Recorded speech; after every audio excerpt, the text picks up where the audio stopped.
invited all the leaders down awesome. here, down to get together in the conference room for a little bit. Awesome. And then if you want to go walk around, I also know that some people are very interested in some side time.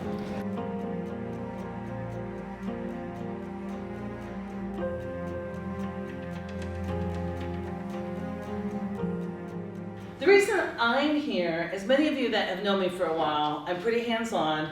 The way I learn is helping you guys keep me grounded in, what it looks like, what it smells like, what it is like in each of your areas. And I think that's how we can keep reality-based leadership in healthcare really applicable. We have like two, well, more than two, but two big things that we constantly try to come back to how to work it. One of them, we can Wakeman everything, and it's just, I didn't do that.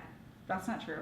Okay. What they say didn't, that's not. I love that I'm a verb. We Wakeman. Yes, sorry. yes. So we can Wakeman everything, and people are just like, my reality, like they're completely not going to admit it. I wasn't there, You don't it like wasn't me, they're blaming me because they're jealous of me. I mean, it's just, oh my. I mean, it just comes back and back and back. So we've done the HR with them, we've done many, but many pages Coaching and pages and pages. This and that, and so what do you do? But when we're they're not- just like, yeah. they refuse to accept reality. They're just, that's not true. A couple of things. So a lot of what I teach you guys, there's a prerequisite. It's called willingness.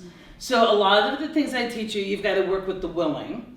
And so you're running into people unwilling. They're blocking you with unwilling. So you're right. No matter what you do to Wakeman or reality-based lead this thing, there's in denial.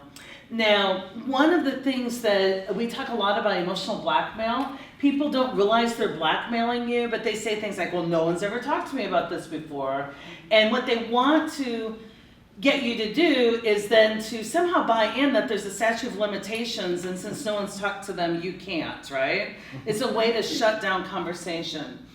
So one of the things we tend to do in those cases is agree with them. We just go, well, I trust that you might not have been talked to or understood this before, but here's what I want now.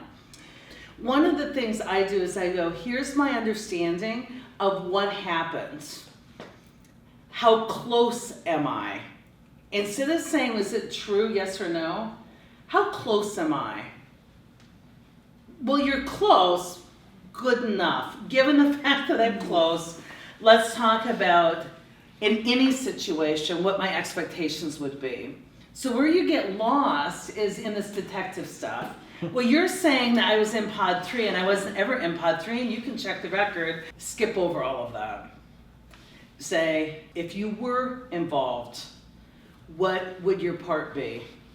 Now, here's the psychology that's based on. When we work, especially with adolescents, you'll ask them a question, and they'll go, I don't know. And so a therapy trick is we go, if you did know, what would the answer be? Bizarrely enough, people are very comfortable talking about themselves in the third person, right? Hypothetical. And then if there's more resistance, I say we don't need to agree on what happened. We need to agree on my expectations.